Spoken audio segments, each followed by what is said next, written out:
আজ মালপোয়া রেসিপি তোমাদের সঙ্গে শেয়ার করব বন্ধুরা। দেখো নিয়ে নিয়েছি 1 কাপ ময়দা, হাফ কাপ সুজি আর 4 ভাগের 1 ভাগ এই কাপেরই তোমার চালের গুঁড়ো, অল্প নুন আর অল্প মৌরি দিয়ে দিলাম। মৌরিটা হালকা করে আমি হামালদিস্তায় গড়িয়ে নিয়েছিলাম। আর এটা মুখে পড়লে খেতে খুব ভালো লাগে। আর ব্যাটারটা দেখো আমি দুধ দিয়ে তৈরি করে নিচ্ছি, তোমরা পারলে এটা জল দিয়েও তৈরি করতে পারো, এটা খেতে খুব ভালো হয়। তো এটা আমি ব্যাটারটা তৈরি করে নিয়ে আমি আধ ঘন্টা ঢাকা দিয়ে রেখে দিয়েছিলাম। আধ ঘন্টার পর আমি এগুলোকে ভেজে নিচ্ছি দেখো বন্ধুরা। আর এগুলো খেতে খুব নরম হয়েছিল।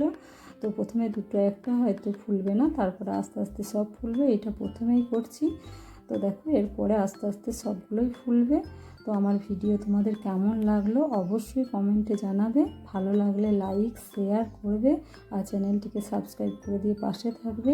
আজকের ভিডিও এই পর্যন্তই। টাটা।